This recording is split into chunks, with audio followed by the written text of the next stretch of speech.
Welcome to the podcast where we explore Islam through truth, knowledge, and open conversation.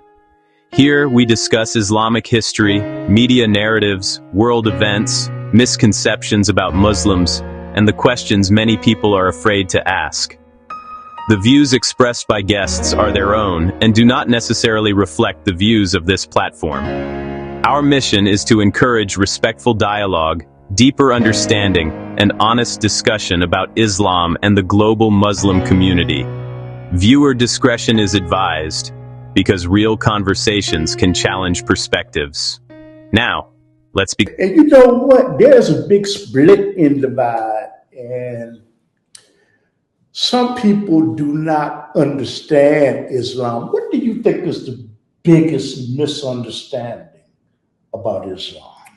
Well, that Muslims are controlling, they're very territorial, that they're as far as they're in their family, their women, that they're very strict as far as their beliefs, and that they tend to go overboard, and they tend to sometimes, according in the eyes of the Western world, they cross the line from civil disobedience, to disagreeing to anarchy or aggression. And here in the Western world, Christians believe that people who are of the Islamic faith are too. Now, it's one thing, they appreciate passion and you're devout to your beliefs, but when you start hijacking airplanes and terrorizing people because they don't believe what you believe, then they believe across the line. But if you keep it within,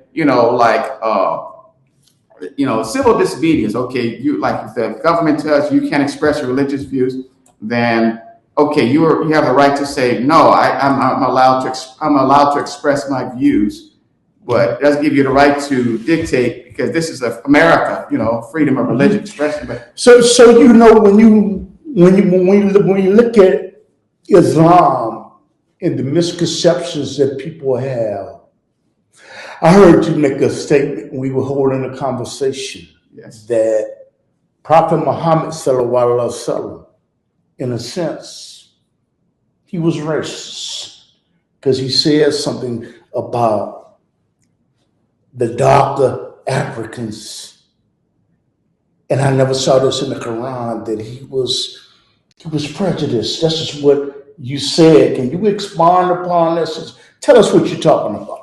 Well, I don't believe Which I don't believe it. Well, as far as it's discriminatory, I believe that he was a man of his time, man of his era. Just like, me give you an example, our founding fathers, Thomas Jefferson, George Washington, were slaveholders, but they're revered. But they were just men of their time. They were just following, the social norms. And the Prophet Muhammad, he was a man of his time. That Africans, there was slavery. Mm-hmm. There was my understanding, I've come across information that he held African slaves and Arab slaves, but he saw Africans in a different light. He had his own preferences. Again, I believe that he thought they were beneath him. Is that what you're saying? Say it again? They were beneath him. Is that what you're saying? That they had their limitations as far as how they saw the world. That they had now, as far as I want to say mentally, intellectually, that they were not, as far as like the Arab or in that time, they were not as sophisticated in it as far as mentally progressed. That the belief is that African, well, if you look at the movies, the genre today, King Kong, Africans are savages. So the Prophet Muhammad saw, well, again, he had his own preferences, and I don't believe, okay, my research tells me the Prophet Muhammad is not. We talked about this. We have off camera. We talked about that. Prejudiced man. Come on. That's your word. But I'm saying that he had like Thomas Jefferson. He had black slave. He had his best friend, a companion was black. The black slave. That was his best friend, but he was still seen as less than. But that was his friend. Mm-hmm. And the Prophet Muhammad saw Africans as limited in their capacity to understand, so he felt that he had to be like a father as children, and so let me just give a background history of my understanding. Research, external sources outside the Quran says that Prophet Muhammad, he was not Arab, that he was an immigrant from Northern Europe, somewhere around the Arab Bridge. He was from Europe? Yeah, that's what my understanding says. That, well, I know it differs, but they said that he he moved to the Arabian Peninsula. Right out there, he was not from Europe. But go ahead. Well, this is your take on it. Go well, ahead. because the Quran says he's white, literally white for his, he's unusual. And researchers said they've checked it out, that this is external outside the Quran, that he moved as a young person to Arabia. Arabia was adopted by an Arab family, and they taught him the customs and language. And he had that mindset about, because he was what the Quran says, he's a white man with blonde hair and blue eyes. So he had his preferences. He saw the world through the eyes of a white man. He saw the dark-skinned people as inferior. That again, he saw that they had some worth, but again, I connect how he treated Africa today. I see black people in Islam being treated very badly because of they're being born black, that they seen as servants, that they're not work as equal. For example, I've heard stories. People tell me they come out of we talk about the Nation of Islam. Black people are told the Nation of Islam is not authentic as far as Islam. So they try Sunni Orthodox Islam, and then they try to grow a beard, put the robe and everything, try to learn everything, go over there, but they're received very unkindly. They go over there, and the Arabs, the white Muslims, treat them like servants. Now, let me give you an example. Muhammad Ali, Kareem Abdul-Jabbar, if you're a celebrity, they're going to throw a rose at your feet and honor you. But if your name is Joe Smith, you're from Detroit, Chicago, you work at a Walmart or factory, you're just a regular person, you fly over there, you're getting treated very, very disrespectfully. Let me bring up the idea of the Hajj. So excuse me for the listening audience, okay? The misconceptions of Islam, this is his conception that Prophet Muhammad sallallahu alaihi wasallam, he was a European, and that's very interesting. And he was prejudiced. I'm talking about for that time. Well, and Abu Bakr, who called out the call for prayer, was jet black. So the Prophet of Islam, from your view, he was a prejudiced man for his time. That's interesting. Well, so did Thomas Jefferson. He delegated responsibility to his slave, but he said they had their uses, but he still saw them as inferior. Prophet Muhammad saw African black people. They had their use as far as doing, But again, he did not. My understanding is that the Prophet Muhammad. I want to connect what happened 1,500 years ago, the mindset today's worldview. Black people who go over there, they try to express or become, I won't say Arab, but they try to embrace Orthodox Islam, and they're seen as, they're not very welcome. They're seen as kind of an, I just say, poor imitate. Well, again, I was going to bring up the example of the Hajj. Okay. I know a lot of people go and they, the Hajj with the religious spiritual pilgrimage to Mecca.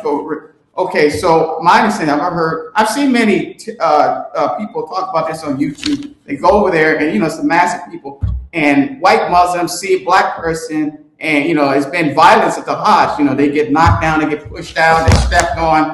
And he was a European. Okay, go ahead, brother. Arabs, white Muslims. No, to the Prophet of Islam, he was a European. Huh? Well, I'm saying that researchers, I know this is new to you, but in the Quran it says that, again, I would bring up a point that you said, why is he has these practices about hostility to us? But it's a passage in the Quran and the Surah about his reference to Ethiopians, about them being raisin heads. I forgot exactly what the Prophet of Islam said that the Ethiopians were raisin heads. He said this. It's in the Quran. Yes, these are the misconceptions of Islam. Prophet Muhammad, like I said, I know you're sick, but we talked about this off camera. But no, you're sharing it with the audience. I'm just saying that we, in regards to the Nation of Islam, we were saying that how I'm talking about the Prophet of Islam. That's what I'm talking about. We would try to help both. Okay, the messenger, the honorable, again, the messenger, the Honorable Elijah Muhammad, the Nation of Islam, I think that as far as black people in America, or around the world, if you have dark skin, that it promotes dignity, pride as far as a people, and the Orthodox Islam kind of, it disparages and disrespects and takes away from your worth as a black person. And that we talk about, how you feel about the Honorable Elijah Muhammad being the messenger. I know Arabs don't accept that. That's it. But the Prophet Muhammad, Arabs don't accept that he was a messenger. I'm just saying that the Quran is that book. There is for their experiences. The people of the different tribes in Arabia. That's their book. That's for them. But it was never meant for black people. The Honorable Elijah Muhammad, Nation of Islam, it addresses the needs of black people. It says that it empowers black people. One time, black people, Now wait a minute. Now the blacks that have accepted Islam all over the world, they're out of place. So no, this is what you're saying. Because you're saying that the Quran was not for the world. So black people all over the globe that embraced Islam. Well, it wasn't really out of place. It's basically in the Middle East. In different places, I was giving you an example of a story on documentary on this program, 60 Minutes, CBS. They talk about in Africa, different province in Africa, how it was a band of Arabs, white Muslims came into that territory and burned down the village and attacked, assaulted. These are African Muslims. They had raped the black women, the African women.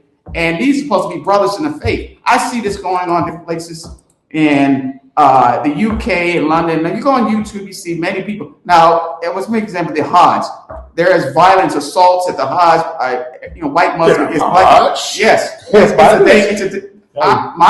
You're saying when Muslims go every year, there is violence. The Arab, particularly, it's a split between, like I say, the divide in Islam between the African Islamic people and the Arabic. This is interesting. Go ahead. Because we talk about this. I didn't try to make this a lively show, but okay. I have no problem with African Muslims. They're friendly.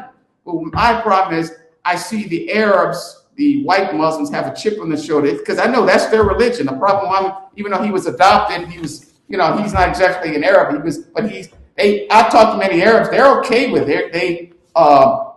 When I mentioned that he was a white man, they're okay. The only people who are heartbroken and upset are black people. Because a lot of black people leave Christianity in America, and he was a European, right? Well, yeah, he was a white man, black, and a lot of black people, they think Christianity is for the white man. Jesus is white, so they leave Christianity and go join Islam. You think the problem was a black man, he's a brother, he's a soul brother, and they find out no, they get disrespect, they get spit on. And they wonder why.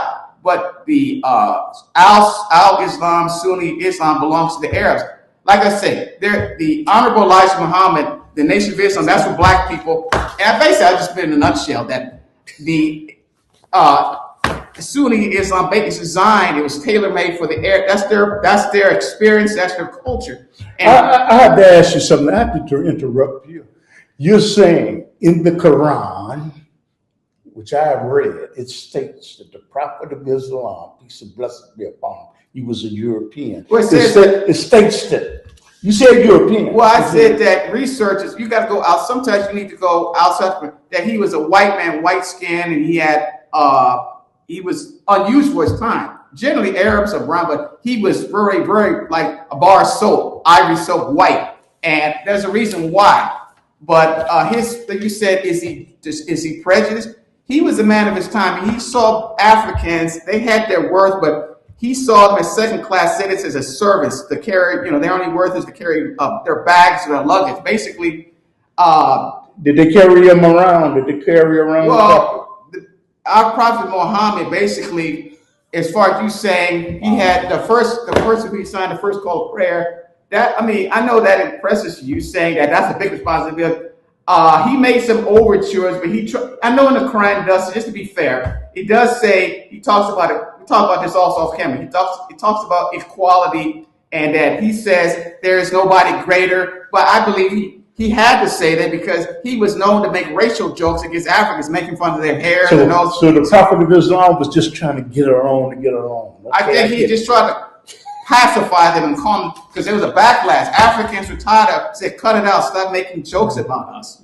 So, I mean, there's rampant racism in the crime, but people tend to overlook it. He was very unkind towards that, but for some reason, here in America, black people believe that Islam is a religion for black people, and it's really designed for the Arabs and whites. Black people are second-class citizens. The Nation of Islam is more, as far as hospitable, because the Honorable Elijah, let me just review the Honorable Elijah Muhammad. I admired him because at one time, black people felt a sense of hopelessness and worthlessness, because they felt not as far as the way they look. Because in the white, here in America, blue eyes, blonde hair, white skin, that's accepted as beauty. Black person looks in the mirror, starts crying. I'm talking about a long time ago. They felt they weren't worthy as a people. So the Honorable Elijah Muhammad instilled a sense of worth, dignity. He says, you are the original man, the black race. You are the founders of you are the architects of the great pyramids of Egypt, founders of Nubia, Ethiopia. So be proud of your heritage. Don't,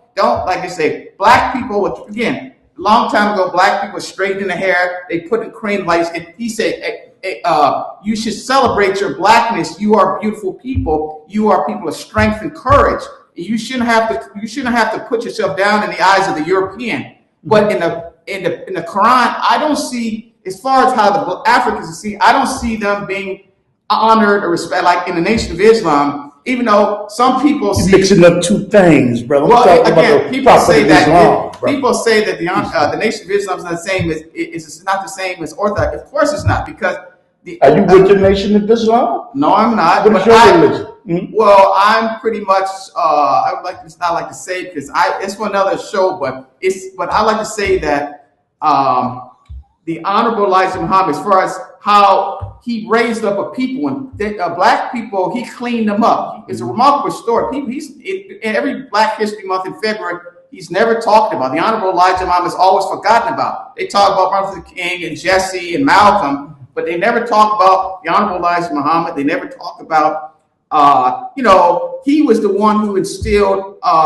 black people, like with a sense of pride. Martin Luther King talked about, he talked about his political view, but the Honorable Elijah Muhammad talked about, as a people, you have worth. And that's why I feel that black people in America, as far, I know the Nation of Islam has been kind of, as far as popularity, it's back in the 90s, Million Man March, but it's been on the decline a little bit. But that's why I'm here today. I just want to say that I've seen how, we talked about, let me give you an example, in the black neighborhoods, that Arabs sell black people alcohol, tobacco, cigarettes, poison. Right. And if they're supposed to be if they're supposed to follow the Quran, and you're not supposed to handle pork or alcohol, tobacco, why are they selling black people poison? Because they don't respect. Well, they're hypocrites. Well, it's all in all religions. But you know what? That's true. Going back to Prophet Muhammad sallallahu alaihi wasallam, since you have stated that he is a European, I would like to ask you, do you happen to believe that the Quran, that Prophet Muhammad sallallahu alaihi wasallam got a revelation from Gabriel, and then this was remembered and then written down? So I heard you say that he made some mistakes, and I was I said misstep, that he was given an assignment, but yet because of his own biasness or his own worldview, he did not share the whole message of Allah, God, to everyone. He kind of, it was, you say, why was he, as far as the vision of Gabriel, he had an assignment. The Honorable Elijah Muhammad was given an assignment. I'm not talking about I'm just saying that, the Prophet Muhammad dropped the ball. Yes, he did not reveal fully, because of his own prejudice, his own biases about Africans. He did not include them in the recipe. So he pretty much. Can I ask you something? Do you know how you sound? Because you know what? You know how many real African American and people of color, Muslims, are you aware that Islam is the fastest growing religion in the world? Are you aware? Well, they make excuses. They kind of turn a blind eye to certain things. There is racism in Islam, and they know that too. We talked to the Imam, the Guzman at the Islamic, and he knows, he's a well-versed scholar in Islam. he's come across that term raisin head, that he did refer to Ethiopians as eating raisin head, and he made many disparaging remarks against Africans. He was very unkind. I even believe that the Arabian people were doing much better before we talked about this also. The Arabian people. What are you talking about? They had 99 gods. What are you talking about? They believed in one God, but yet they had, again, the many like in my belief, Native American belief, we believe in the Great Spirit, but there's manifestations of the Great Spirit in nature. They celebrated the beauty and honored the beauty of the Creator in nature. That's all they did. So they did not dismiss the one God. They just honored his manifestations in nature. Would be the river, the deserts, the mountains, the ocean. So, are you aware that is incompatible with the theology of Islam? Well, again, let me finish. All right. That's heresy. Something he left out. You're elevating something else to a god. There are people that used to worship stones, microphones. Okay, they used to worship bread, and you know what? They took the bread that was shaped like something, and you know what? You prayed to the bread, and you didn't get the answer, so you ate the god. I think you were kind of exaggerating. I don't think they prayed or worship. They celebrated, honor the manifestation of nature. Nature, or the rivers, the mountains, an extension, an expression of the divine on earth. So they did not worship. No, they bowed down to. No one bowed down. They celebrate. And my people, we honor the spirits in nature. We don't bow down. We know that this Creator, the Great Spirit, has revealed himself in nature. So we don't bow down. We celebrate. I'm talking about what they did in Prophet Muhammad's time. Well, the spirits of nature and the one God are connected. They are just a manifestation of the one. They express themselves. So he did not reveal himself. He was like, how should I say, the Islam that he presented was very black and white. That's why there's misunderstandings in Islam as far as how people see the world. Some people can't get beyond the words. They're just too legalistic. So I believe Islam has a lot of maturing to do, because I know you try to do this, try to make this alive before the show. But in fact, I believe that as far as messengers go, the Honorable Elijah Muhammad. Can I ask you something? I'm not even talking about him. I'm talking about the Prophet of Islam. Well, the Prophet of Islam, I just say, had his job to do, and he because of his own preference, his own bias, he only revealed part of the message, and that message was for the white Muslim. Mm-hmm. And basically, Arabs see you, if you have black skin, you're inferior. And they pretty much took his example that black people are not as far as on a par, they're not equal. And I'm not just me, other people. So first of all, the Prophet of Islam, sallallahu alaihi wasallam, he was a European, and he did not see. He was a white man. Well, he did not see people of color as being equal. This is the name of this show is called "The Misconceptions of Islam," but I'm going to let you continue. But I want to get to, you feel that it is wrong for sisters, Muslims, to wear hijabs. I have to wear hijabs in the religion of Islam. Why do you say that? Well, we talked about this. First of all, let me tell people why women wear the hijab. Because it says in the Quran that the woman should be modest, she should be covered up, and her beauty should be shown only to her family and to her husband. But he said this is wrong, and I want you to elaborate on that.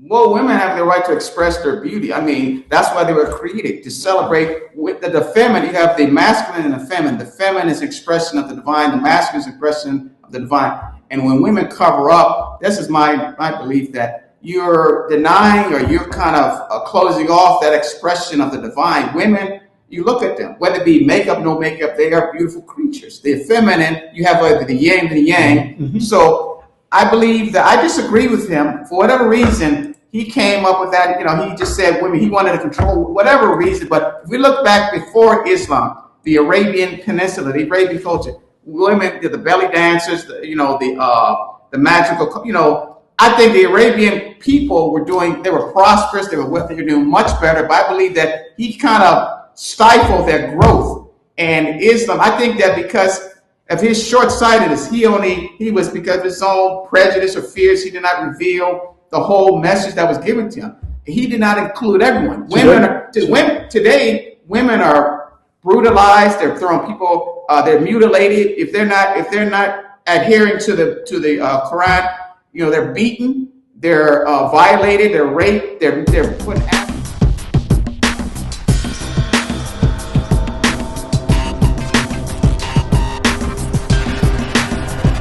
Welcome to the podcast where we explore Islam through truth, knowledge, and open conversation.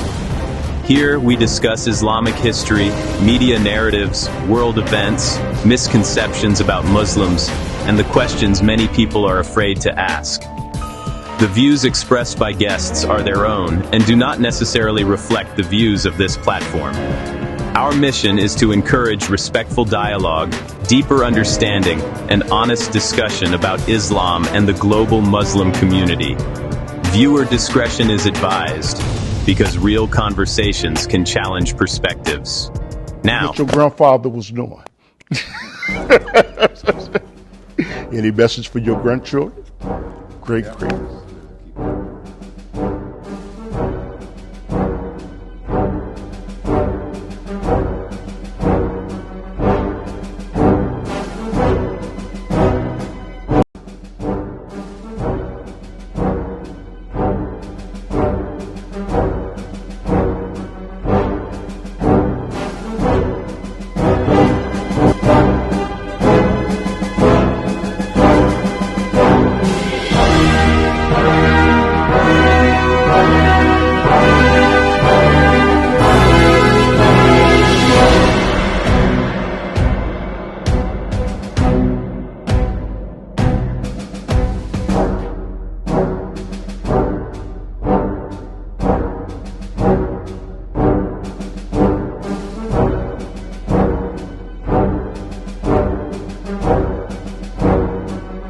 Because I happen to have known someone who was in the NSA. Okay. All right? And they don't know what they'll know now. I've been in their building with him. Did you see it? Yes, sir. And they, Some people don't know what's in that city. the National Security Administration. And when I walked up in there and seen that, they got video screens. I mean, from here to 35th Street. Those street cameras, right? Those are the screens like you watch on a computer. Right.